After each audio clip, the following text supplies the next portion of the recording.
Bismillahirrahmanirrahim.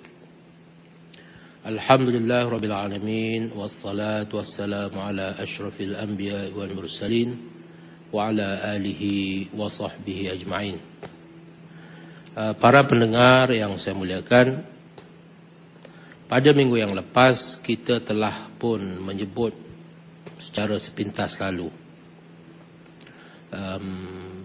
pengenalan, memberikan pengenalan secara sepintas lalu tentang Al-Imam Al-Ghazali rahimahullah, pengarang kepada kitab Ihya Ulumuddin ini. Dan kita telah sebutkan bahawasanya beliau telah mengasingkan diri selama kira-kira 11 tahun. Beruzlah selama kira-kira 11 tahun sebelum akhir sekali beliau kembali juga mengajar, kembali mengajar sebagai seorang yang telah melalui suatu perubahan, seorang yang telah mengubah dirinya sendiri dan kini telah bersedia untuk mengubah orang lain. Jadi kita nak cakap tentang perubahan ni, sebelum kita nak mengubah orang lain, kita sendiri nak kena berubah dahulu. Kalau tidak, bagaimana kita nak menyeru orang lain ke arah sesuatu yang kita sendiri pun tidak amalkan. Jadi itulah yang dilakukan oleh Al-Imam Al-Ghazali rahimahullah. Selama 11 tahun beliau mengasingkan diri setelah mendapati tujuan beliau selama ini, niat beliau selama ini boleh dipersoalkan. Beliau mempersoalkan sendiri keikhlasan beliau, niat beliau. Apakah tujuan matlamat yang ingin dicapai daripada apa yang beliau lakukan? Kita telah sebutkan bahawasanya Al-Imam Al-Ghazali ini telah mencapai suatu tahap kemasyhuran, kehebatan, kemuliaan yang tidak pernah dicapai oleh mana-mana alim ulama. Bahkan mengatasi raja-raja dan pembesar-pembesar. Jadi begitulah hebatnya kedudukan Imam Ghazali di mata manusia. Jadi itu menimbulkan persoalan kepada beliau akhir sekali. Kalau sekiranya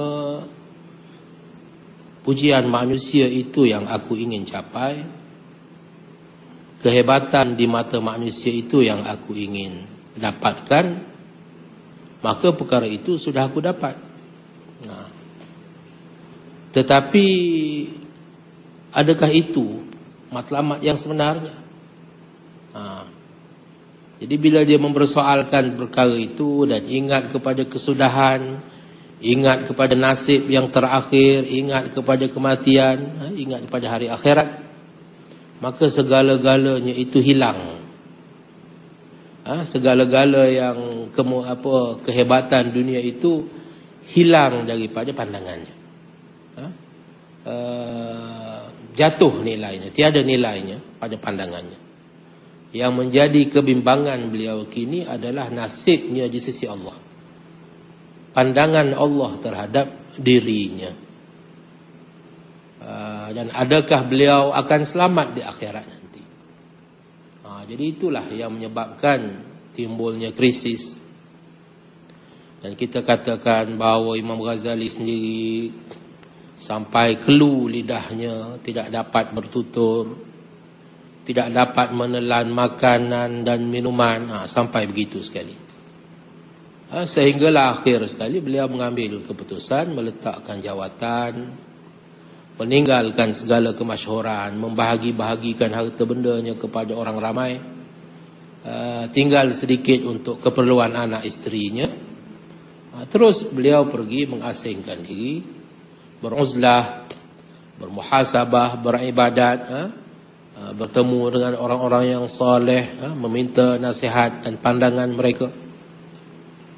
Sehingga akhir sekali setelah 11 tahun, maka kata Imam Ghazali, halla an lisani uqdatus samti wa tawwaqani ahdatul kalami wa qaladatul nutqi. Jadi dah sampai masanya, tak ada alasan dah lagi untuk aku berdiam diri.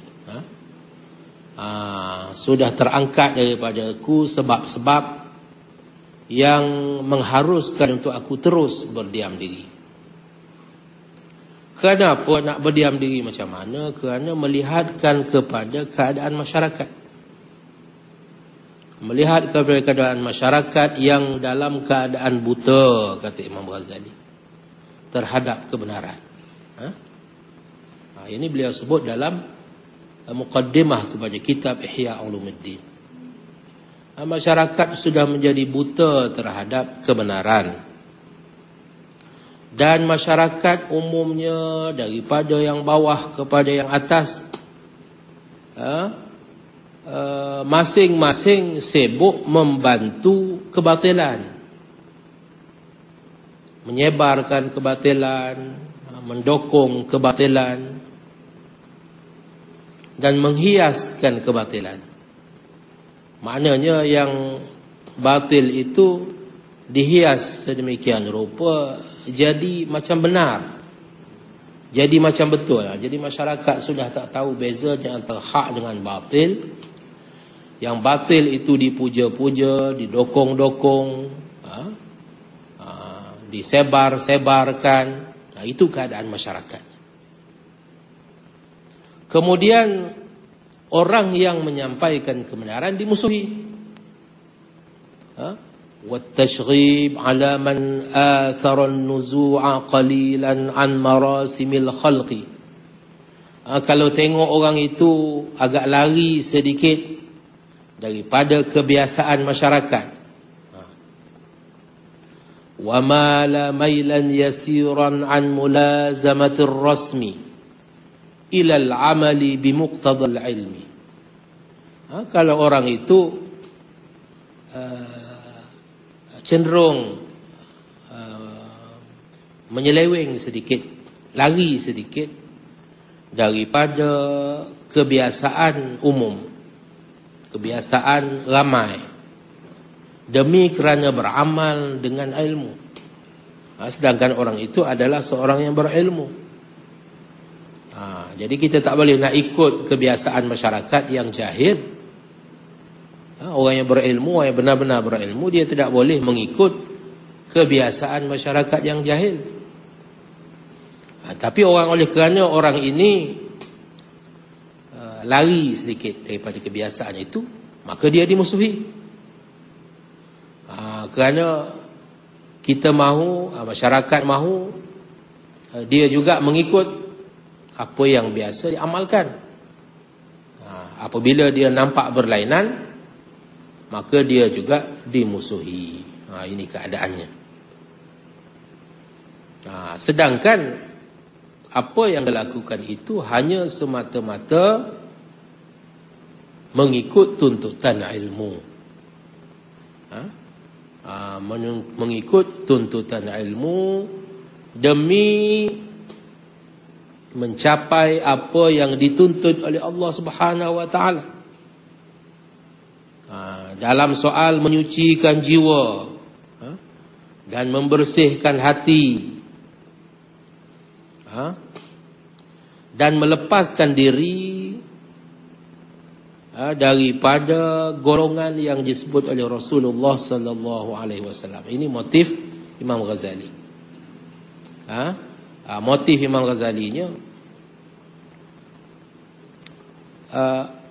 membebaskan diri daripada apa yang disebut dalam hadis, asyaddun nasi azaban yaumal qiyamati alimun lam yanfa'hu Allah taala bi'ilmihi. Dia takut dia ni termasuk dalam golongan itu. Setelah dia membersihkan dirinya, membersihkan hatinya daripada segala kekotoran dunia yang mencemarinya sebelum ini. Yang tu dah dibuat dah. Jadi apa alasannya lagi? Ilmu ada, masyarakat perlu bimbingan, masyarakat sedang dalam keadaan hiruk pikuk, dalam keadaan tak tahu, hilang panduan, hilang pedoman. Jadi apa alasan dia untuk terus berdiam diri? Ini kita bercakap tentang motif Imam Ghazali. Jadi kata dia, aku melihat hadis Nabi SAW ini dan berfikir tentang alangkah besarnya azab seorang alim yang Allah Ta'ala tidak memberikannya manfaat dengan ilmunya. Masyarakat perlukan panduan, dokongan, dan dia mampu untuk memberikan panduan dan tunjuk ajar itu. Tetapi dia tak mau. Maka orang ini akan termasuk daripada galangan orang-orang yang akan menerima azab yang paling pedih. Terkena atas muka sendirilah pula. Seterusnya kata Imam Ghazali, beliau menjelaskan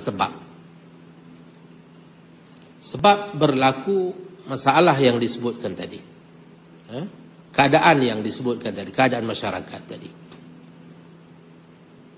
Sebabnya dia kata, kerana masyarakat umum secara keseluruhannya masih lagi tidak memahami betapa beratnya keadaan mereka itu, betapa seriusnya krisis yang sedang mereka hadapi.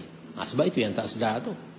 Sebab itu tidak insaf, kerana mereka belum menyedari bahawasanya mereka itu berada di dalam krisis. Kerana mereka itu jahil tentang keadaan mereka.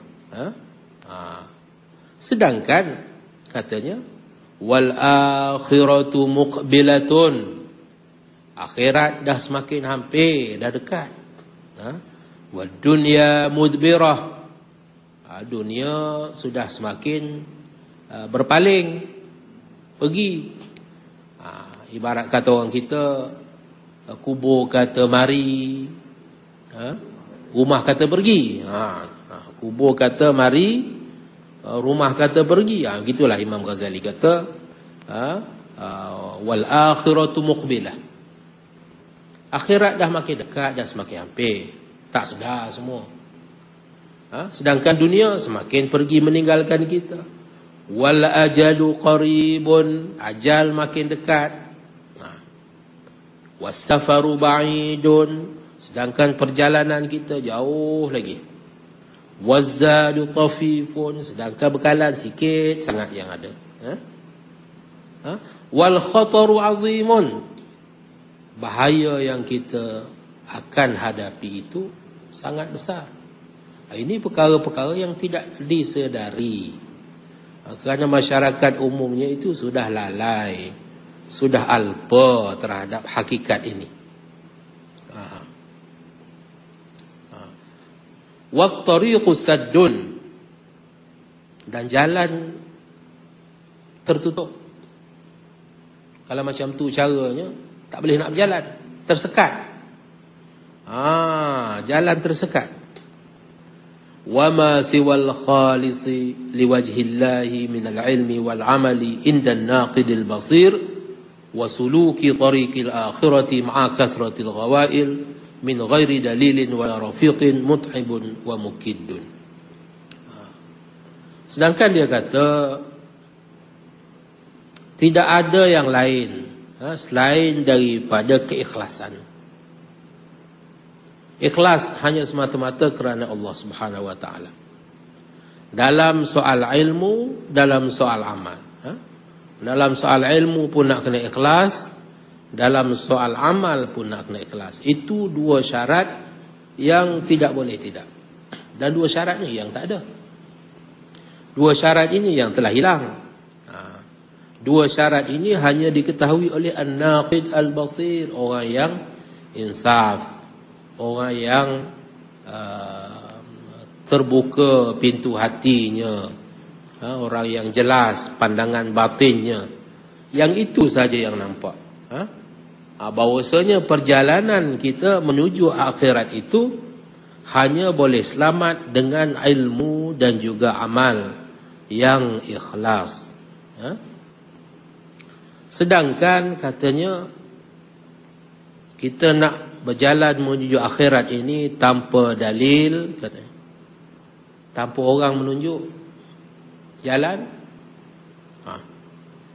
tanpa sahabat, itu memenatkan.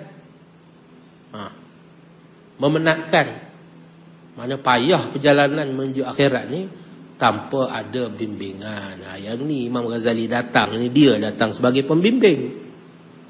Tujuan dia tulis kitab Ihya Ulumuddin ini untuk membimbing masyarakat menuju jalan akhirat, menuju kepada Allah. Kerana perjalanan itu amat sukar dan bahaya, apatah lagi kalau sekiranya tiada bimbingan. Jadi itulah tujuan beliau menulis kitab Ihya Ulumuddin. Tapi takkan tak ada pembimbing, kita boleh tanya. Takkan tak ada pembimbing? Bukan ke alim ulama itu ramai? Ini kita bercakap tentang suasana lebih kurang 1000 tahun yang lepas. Lebih kurang 1000 tahun yang lepas, kita jangkakan alim ulama itu ramai orang alim. Tetapi kata Imam Ghazali rahimahullah, pada hakikatnya tak ramai. Pada hakikatnya tak ramai. Kata dia, fa'adillatul tariqi humul ulama'ul ladhina hum warathatul anbiya.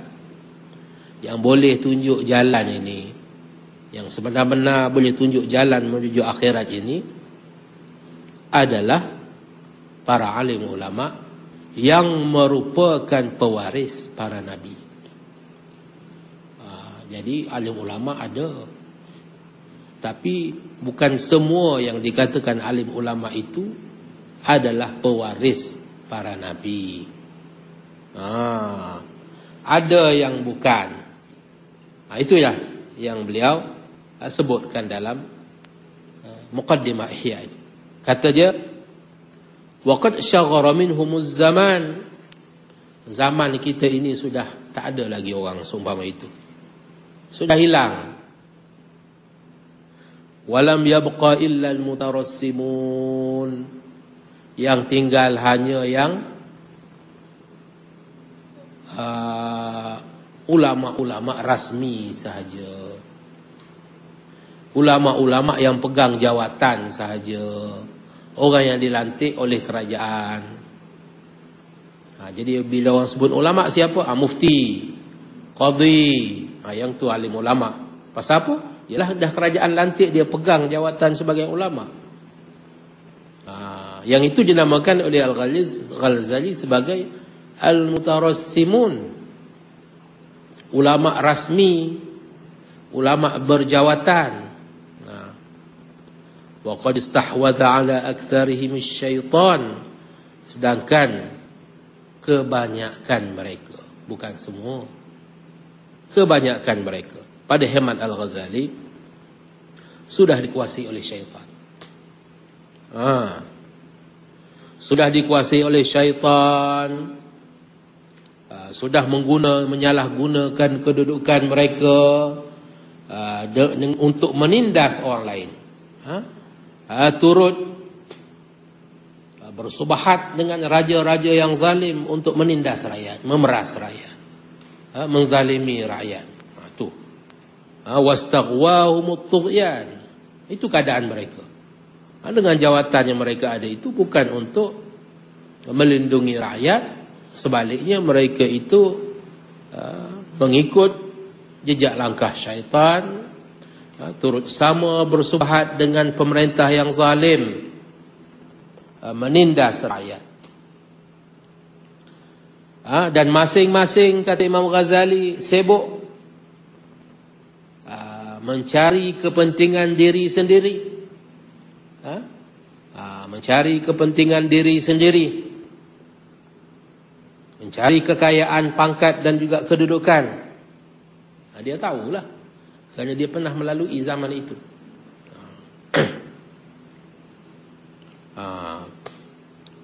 Sehingga mereka itu melihat yang ma'ruf itu mungkar.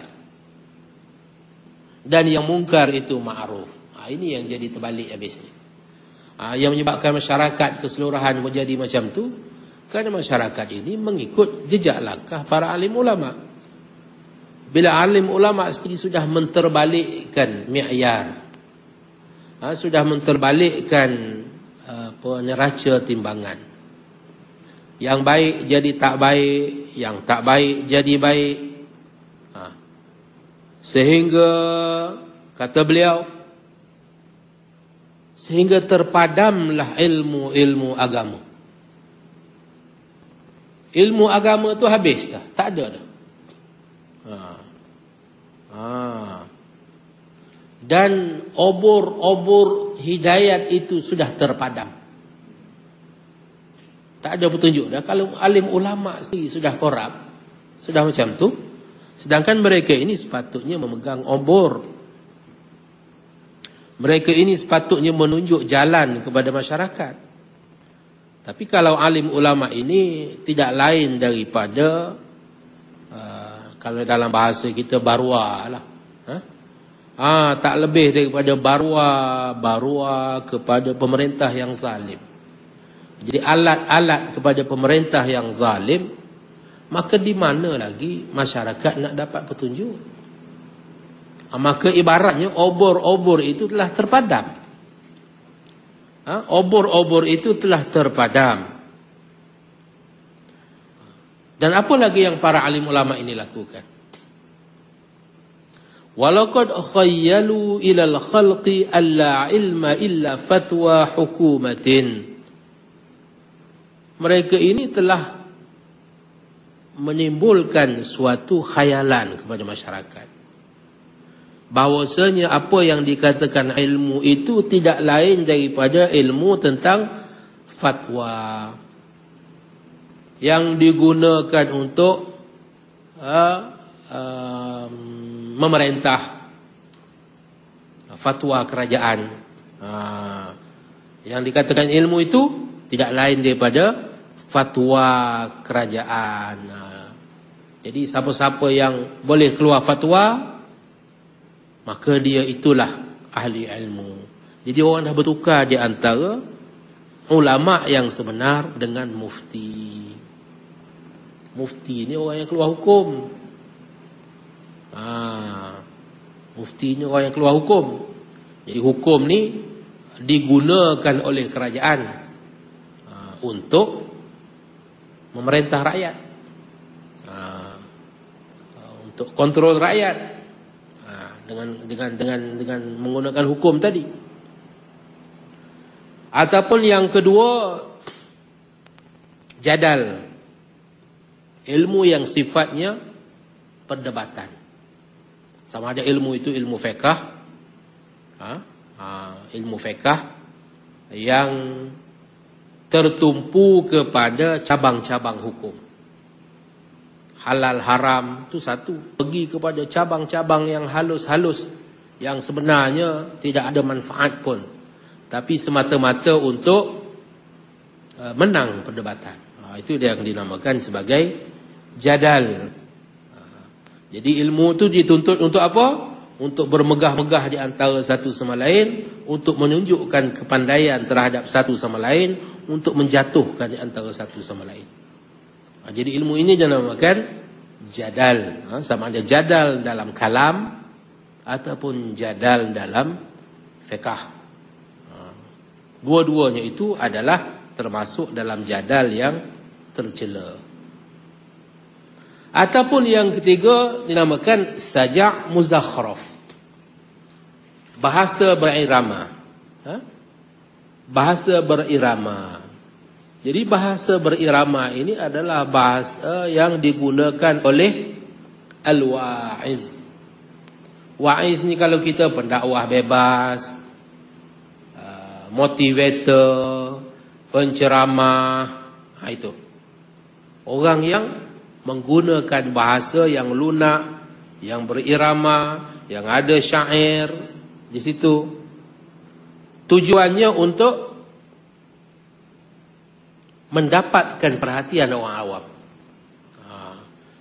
Yang tu yang Ghazali kata, saja' muzakhraf yatawassalu bihil wa'izu ila istidrajil awam. Jadi orang awam ni dia mudah kagum dengan orang yang handal berbicara, petah berbicara, maka orang itu disangkakan seorang yang berilmu. Itu yang berlaku pada zaman itu, dan itulah juga yang berlaku pada zaman kita sekarang ini pun.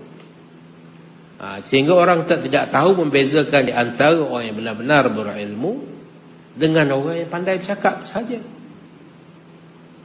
Orang yang handal bercakapnya sedap didengar, dan kebiasaannya orang suka mendengar ucapan-ucapan daripada orang yang pandai berbicara ini. Sedap pada telinga. Apatah lagi yang disulami dengan lawak jenaka yang tak sudah-sudah, tak kering gusi. Maka kalau orang tu pandai buat macam tu, maka dia akan mendapat sambutan yang luar biasa lah. Mungkin berpuluh-puluh ribu orang akan hadir dalam majlis dia.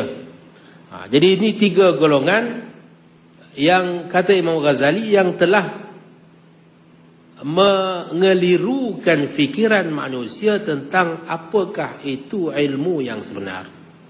Kerana mereka inilah yang dinobatkan sebagai tokoh-tokoh ilmuwan dalam masyarakat. Sama ada yang pertama alim ulama yang pegang jawatan besar macam mufti-mufti, qadhi-qadhi, itu hakim-hakim. Hakim itu qadhi lah. Ataupun yang kedua, ilmuwan yang duduk di universiti, yang duduk di pusat pengajian tinggi, yang kerja dia berdebat, berbahas, tunjuk siapa yang lagi terror, siapa yang lagi hebat, berhujah, hanya semata-mata untuk menang perdebatan. Itu yang kedua. Yang ketiga, orang yang pandai bercakap. Pandai bercakap dengan bahasa yang berirama, yang menarik perhatian masyarakat.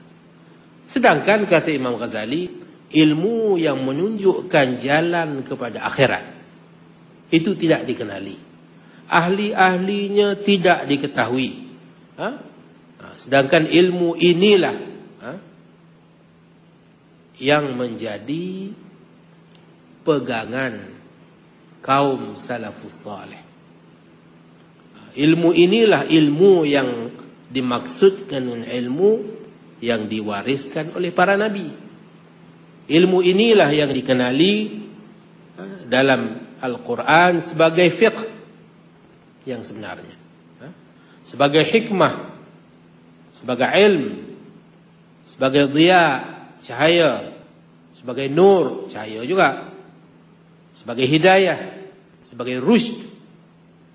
Jadi ilmu ini adalah merupakan ilmu-ilmu yang telah dilupakan dan ahli-ahlinya itu tidak dikenali. Jadi ilmu inilah yang Imam Al-Ghazali rahimahullah ingin hidupkan semula, ingin terapkan semula. Itulah tujuannya beliau menulis kitab Ihya Ulumuddin yang insya-Allah kita akan baca 1 juzuk daripadanya, iaitu kitab Dhammil Ghurur. Dan insya-Allah kita akan mulakan pembacaan kita dalam pertemuan kita yang akan datang. Jadi untuk pertemuan ini hanya sekadar itu sahaja sebagai pengenalan kita terhadap pengarang dan juga kitab karangan beliau Ihya Ulumuddin. Wabillahi taufiq wal hidayah. Wassalamualaikum warahmatullahi taala wabarakatuh.